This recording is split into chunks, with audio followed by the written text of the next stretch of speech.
Hello दोस्तों, आप सभी का स्वागत है आपके अपने परिवार जी एजुकेशन वर्ल्ड में। और सुनिएगा आज का मोटिवेशनल कोट।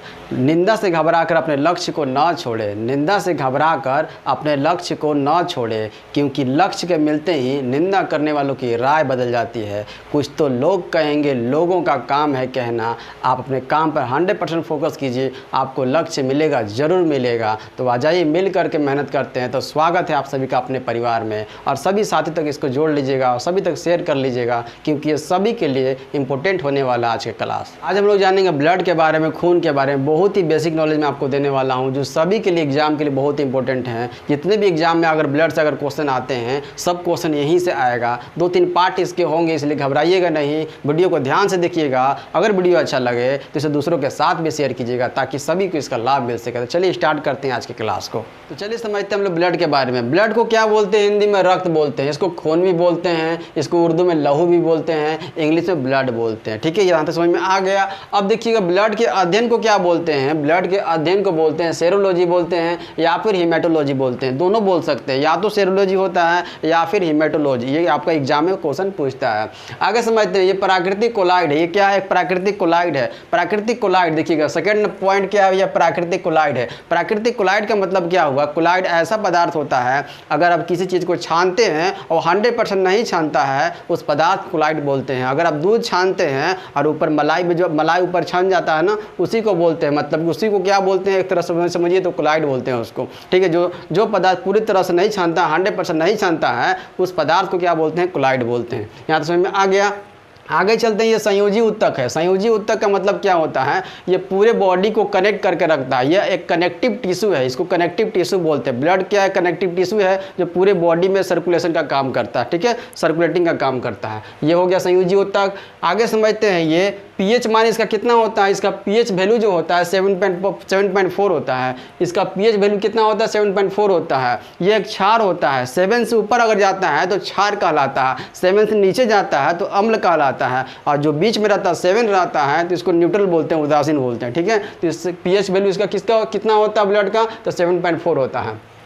आगे समझते हैं, ये पुरुष में खून की मात्रा कितना होता है? पुरुष में खून की मात्रा 5.5 लीटर होता है, और महिलाओं में कितना होता है? 5 लीटर होता है। ये 5 लीटर महिलाओं में कम क्यों होता है? आधा लीटर कम इसके कारण होता है, हीमोग्लोबिन के कम के कारण है। महिलाओं में पुरुषों की अपेक्षा आधा लीटर ब्लड जो है, खून जो है, कम होता है। ठीक है, अगर समझते हैं, निर्माण कहाँ होता है? ये ब्लड निर्माण कहाँ होता है? बहुत सारे कहेंगे ब्लड जो है हार्ट में निर्माण होता है। अगर हार्ट में निर्माण हो जाएगा तो ब्लड आपका क्या हो जाएगा? हार्ट आपका अटैक आ सकता है। ठीक है, इसलिए ब्लड निर्माण कहाँ होता है? निर्माण जो है बेस में कहाँ होता है? अस्थि मज्जा में होता है। हड्डी के बीच में एक जालीनुमा संरचना होता है, जिसको बोन मेरो बोलते हैं, अस्थि मज्जा बोलते हैं। बेस में कहाँ होता है? अस्थि मज्जा में होता है, बोन मेरो में होता है। ठीक है, यहाँ तक।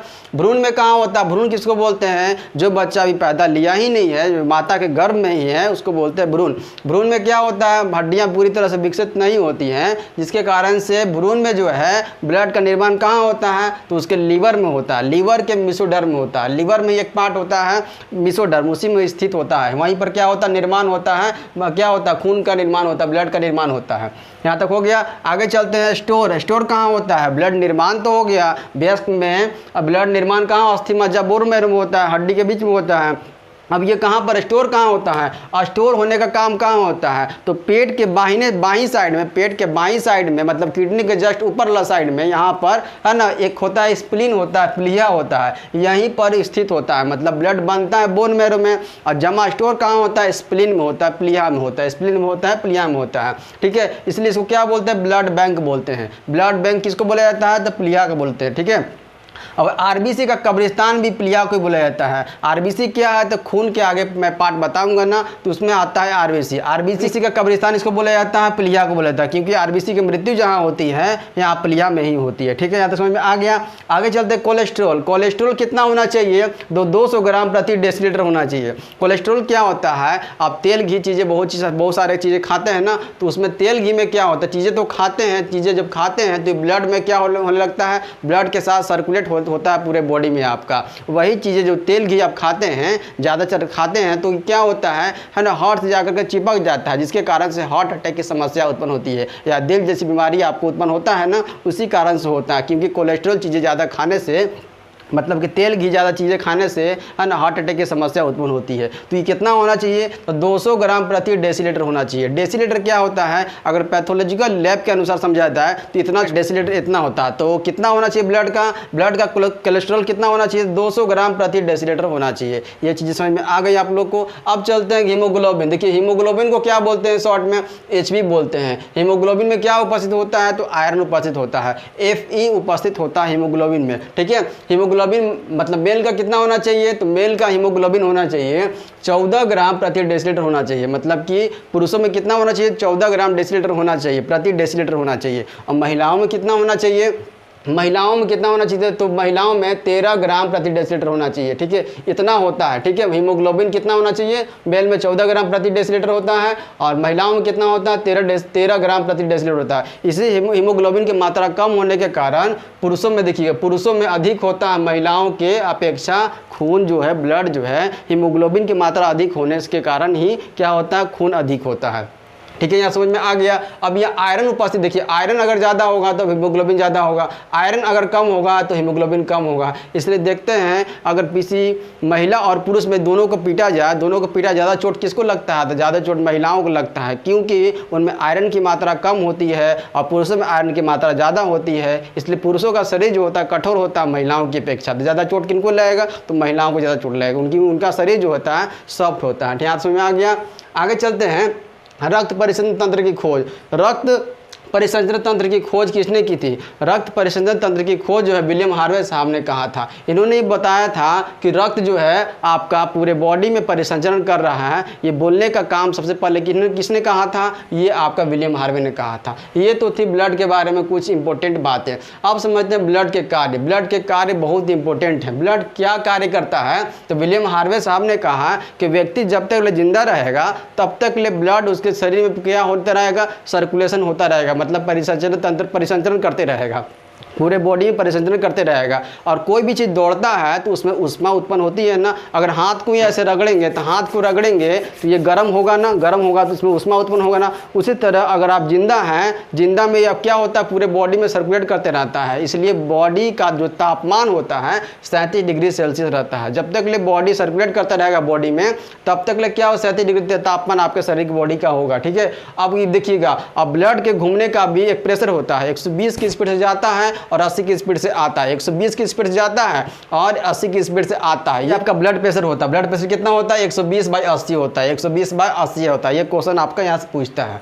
आगे समझते हैं, पोषक पदार्थ का परिवहन करता है। ब्लड जो है पोषक पदार्थ का परिवहन करता है। जो भी चीज़ आप खाते होते हैं सबका पाचन तो हो जाता है, पाचन के होने के बाद उसका एब्जॉर्प्शन होता है। एब्जॉर्प्शन होने के बाद जो ब्लड जो है पूरे बॉडी में जो भी न्यूट्रिशन लिया गया है पूरे बॉडी में क्या करता है, उसको फैला देता है। मतलब कि पोषक पदार्थ का परिवहन का काम कौन करता है, तो ये ब्लड करता है। आगे समझते हम लोग गैसों में कौन सा, ऑक्सीजन हो गया, CO2 का परिवहन कौन करता है, तो ब्लड करता है। ब्लड में एक पाया जाता है हीमोग्लोबिन। अभी बताया मैंने, ब्लड में क्या उपस्थित होता है, हीमोग्लोबिन। हीमोग्लोबिन क्या करता है, अगर आप सांस लेते हैं तो ये कहाँ ऑक्सीजन कहाँ जाता है, तो फेफड़ा में जाता है। ऑक्सीजन कहाँ जाता है, फेफड़ा में उपस्थित होता है। हीमोग्लोबिन क्या करता है, इस ऑक्सीजन को पूरे बॉडी में फैलाने का काम करता है। और जो भी CO2 उपस्थित होता है ना पूरे बॉडी में, उसको लाने का काम भी कौन करता है, हीमोग्लोबिन करता है। रक्त में उपस्थित पाए जाने वाला हीमोग्लोबिन का कार्य यही करना है, ऑक्सीजन और CO2 का क्या करना, परिवहन करना होता है। ठीक है, आगे समझते हैं उत्सर्जी पदार्थ का परिवहन। उत्सर्जी पदार्थ हमारे शरीर में, हमारे बॉडी में उत्सर्जी पदार्थ बहुत सारे हैं ना,